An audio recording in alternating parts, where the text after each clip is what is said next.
Hi, hello, it's Nikki and welcome to my messy bookshelf. Today I'm here with the Dragon book tag, and this is a tag that was created by Elaine at Cobalt Dragon, and I was tagged by Pat from Book Chat with Pat and Cliff from Cliff's Dark Gems. And I love a good story with a dragon, so I was very intrigued by this tag. So I will just get into it. So the first prompt is The Hobbit. Smaug loved gold and shiny things. What book or series you enjoyed features gold, shiny items, or has a shiny cover? And, I almost used The Hobbit, but I will not. So I chose one, China by Edward Rutherford, and I don't think it's picking up very well. It is very gold and very shiny. I have not read this one yet, but I bought this one a while back because I read two other Edward Rutherford historical novels and loved them. So I wanted to branch out and read some more. So yes, we have a gold shiny cover here. So these novels that he writes are typically they cover a very long period of time. So like centuries. So I love a good historical saga like that. So that is what I have here. I also chose Mistborn by Brandon Sanderson because there is gold and metal throughout the book. So Mistborn by Brandon Sanderson. The next prompt is Dancing with Dragons. Dragons and cats go together. Do you have cats? A favorite book or series that features cats? I do like cats, but they are not my favorite pet. So I am a dog lady. I am a crazy dog lady. I had 3 dogs and now we have 2 because one of my fur babies is no longer with us, passed away in July, but I am a dog lady, so I do not have cats. I'm not against getting a cat, but I don't want the friction between the dogs and a cat, but I would like to have a cat. A favorite book or series that features cats. I couldn't really think of any off the top of my head, so I chose Harry Potter because I think Crookshanks is the only cat in books that I can think of off the top of my head. So I chose Harry Potter because Crookshanks is throughout the series. Prompt number 3 is Dragonology. I used to have that book. What crafts or hobbies do you enjoy? Do you have books about crafts and hobbies? I do have hobbies that are not reading, but primarily my hobby is reading. But I do enjoy, doing diamond art paintings and painting and doing other crafts. But something that my daughter and I had last year started getting into was hand lettering, and I do have a book on that. So we were using this to practice hand lettering. So it's actually very fun, and it's something that I hope to journal with at some point because I enjoy journaling too. The next prompt is Dragon Art. Do you have a favorite artist? Books featuring artists. Answers can be about any type of artists. So musicians, authors, painters, etc. I prefer painters. But I had read a few historical fictions based on famous artists, and I cannot think of any off the top of my head. But I do have a couple of books on art that I just easily pulled from the shelves. So I love Renaissance art. I love going to art museums, and it's something that I'm very happy to say that my daughter, enjoys doing with me as well. So I have the art of the Renaissance, and there are some black and white and color photos of some famous paintings in here.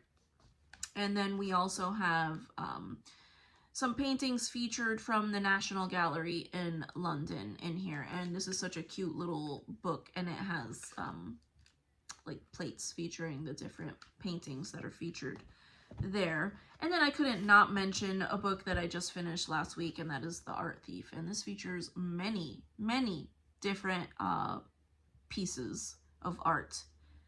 And though we're talking about paintings and other pieces of art getting stolen, there are a lot of not illustrations, photographs of the pieces in question. So I loved it, and I was not I didn't realize that it had some of the art featured in here, so I was very happy when I got to that part. Prompt number 5. How to live with dragons. Do you cover by, and what are your favorite colors? What book or series did you enjoy that features dragons? So I do cover by, but not, I don't just randomly buy a book because I like the cover. I will sometimes buy a book that I already own if it has a better cover, and then I will either sell or donate the other one.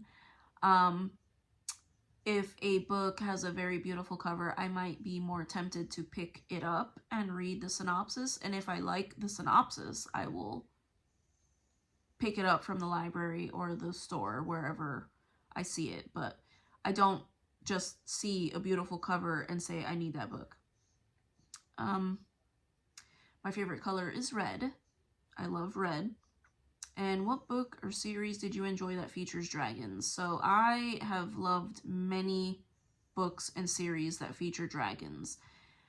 There was a series I read when I was a teenager by, and I don't own any of them, by Mercedes Lackey, and it was the Dragon Jouster series. And those were ones that I just checked them out of the library, one right after the other, and I loved that series.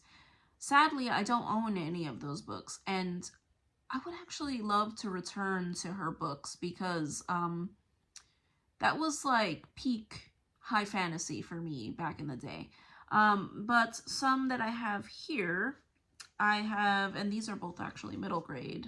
Middle grade has great dragon books. This is The Girl Who Circumnavigated Fairyland in a Ship of Her Own Making by Catherine M. Valente.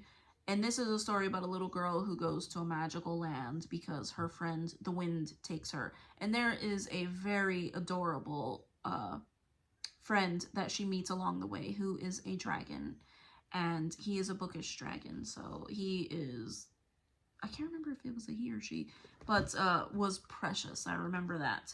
And then I have Here There Be Dragons by James A. Owen. And this is about a mysterious atlas of mythical lands, and our protagonists are trying to keep that safe from the Winter King, but there are dragons featured, and I loved this book. I don't know why I didn't continue the series. I have the second book, and I actually think I might read it when I'm feeling the need for some middle grade, but it was fantastic, and I think any book lover would enjoy this book because there is a fun little twist in this book.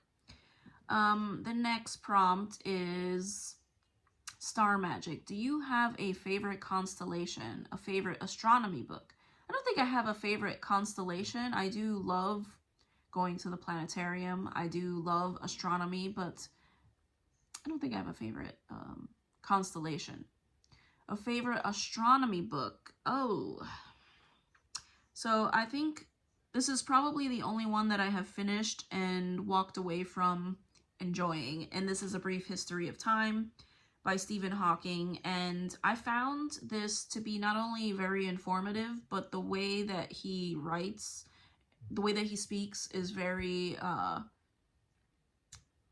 readable. So astronomy can be a very technical and very dry subject, but I found this to be very readable, so I enjoyed this one. I read Cosmos, or I think I got halfway through Cosmos by Carl Sagan, and I didn't find it as readable as I found this one. Cosmos was kind of difficult. I found my attention wandering when I was reading that one. And then Chinese Horoscope, a book about astrology or astronomy. Book or series that features the movement of stars and planets. So I already talked about A Brief History in Time. I do not have any books on astrology, not my thing really, but I do have one that features the movement of the stars and the planets, and that is a nonfiction that I read last year, and that is Longitude. And this was about the quest to create the first chronometer so that sailors could navigate based on the stars, because there was no accurate way to navigate, or there was no accurate way to measure longitude. They could tell latitude, but they could not tell longitude in these days. So yeah, talks a lot about the movement of the stars in this book. And then the last prompt is to tag others and to remember to tag Elaine so she can come and watch your answers. So I will tag some people below, and I apologize if you have done this or you are about to do this tag. It is so hard to keep up sometimes with all of our booktube friends and who's done what tag, but I will tag some people that I don't think have done it yet. But again, I thank you so much, and I thank you for watching this video, and I hope to see you in the next one. Take care. Bye.